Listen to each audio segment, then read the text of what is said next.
எங்கே போகணும்னு அந்த நட்சத்திரத்தை பார்த்து அவன் என்ன செய்கிறான், கண்டுபிடிச்சிக்கிட்டான்.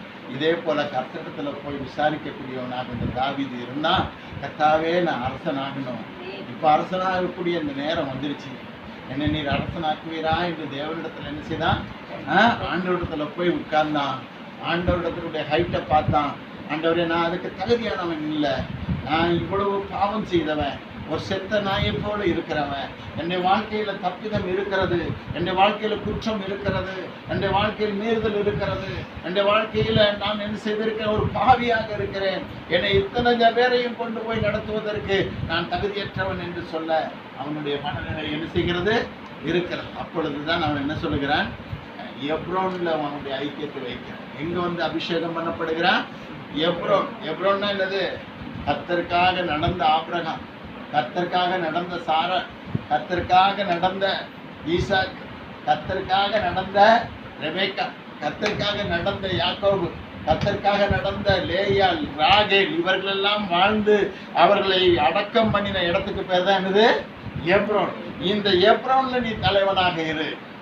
எப்படி தலைவனாக இருன்னு சொல்லுகிறாரு, நீ யாருக்கு தலைவனாக இருக்கணும், உயரம் நட்சத்திரமாக இருக்கிறது, உன்னை உயர்த்துகிற தேவன் ஒருவர் உனக்காக பரலோகத்திலே பரிசுத்த சிங்காசனத்தில் வீற்றிருக்கிறார். அவரை பார்த்து கொண்டு அவருடைய அழைப்பின் மூலமாக ஆபிரகாம் கீழ்ப்படிந்தான், சாராள் கீழ்ப்படிந்தாள், ஈசாக்கு கீழ்ப்படிந்தான், ஈசாக்குடைய மனைவி ரெபேக்காள் கீழ்ப்படிந்தாள். அதற்கு அப்புறமாக என்ன நடந்தது, யாக்கோபு கீழ்ப்படிந்தான், லேயாள் கீழ்ப்படிந்தாள், ராகேல் கீழ்ப்படிந்தாள். இந்த சாட்சிகள் உனக்கு முன்பாக இருக்கிறது. அவர்கள் இருக்கிற அந்த ஐக்கியத்தில் தேவனோடு இவர்கள் ஐக்கியம் அடைந்து இருக்கிறார்கள். இந்த ஐக்கியத்தில் நீ இருப்பாயானால் தேவன் உன்னை உயர்த்துவார் என்று சொல்றார். என்னுடைய ஐக்கியமானது எப்ரோன்ல இருந்தது. எப்ரோன் என்ன இருந்தது, எப்ரோன்ல சாப்பாடு கிடைக்கும். ஆபிரகாமுக்கு எல்லாவற்றையும் விட்டு வான்னு சொன்னாரு. விட்டு போனான். போகிற இடம் என்னதுன்னே தெரியாது. எங்கப்பா போ சொன்னீங்க, நான் காண்பிக்கிற தேசத்துக்கு போ. ஆண்டவர் காண்பிக்கல.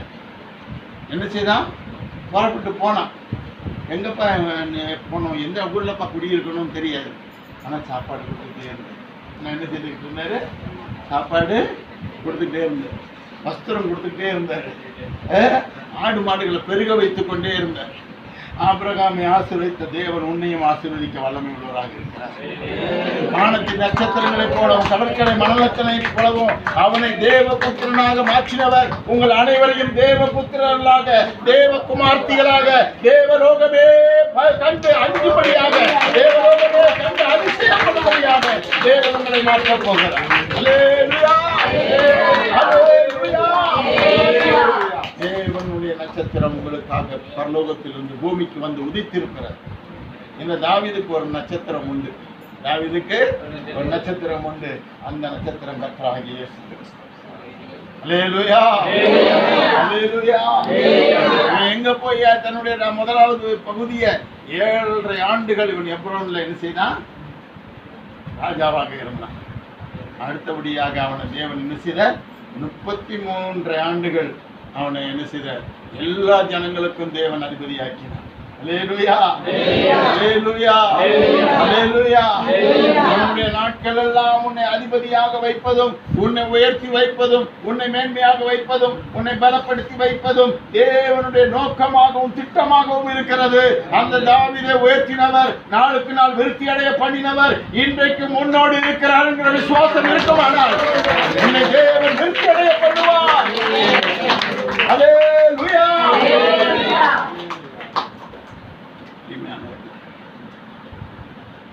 இந்த வெட்டுக்கிளிகள்ல ஒரு வகையான பூச்சி உண்டு. வெட்டுக்கிளிகள்ல ஒரு வகையான பூச்சி உண்டு. அந்த பூச்சிக்கு பேர் என்ன, கும்பிடு பூச்சி. என்ன பூச்சி, கும்பிடு பூச்சி. இந்த கும்பிடு பூச்சி என்ன செய்யும், உங்களுக்கு எத்தனை பேருக்கு தெரியும், இந்த கும்பிடு பூச்சி இருந்துச்சுன்னா அந்த இடத்துல தீமை செய்யறவங்க இருக்க மாட்டாங்க. ஏன்னா பயிருக்கு எந்த சேதமும் வராது. ஆனா வெட்டுக்கிளி இருந்துச்சுன்னா எல்லாத்தையும் சேதமா இருக்கு. ஆனா இந்த கும்பிடு பூச்சி இருந்துச்சுன்னா என்ன செய்யும், எந்த பூச்சியும் வராது. சுத்தமா சொல்ல போனா பாம்பை கூட அது என்ன செஞ்சிடும், தலையை பிடிச்சி தலையை மட்டும்தான் சாப்பிடும். பாம்புனுடைய கும்பிடு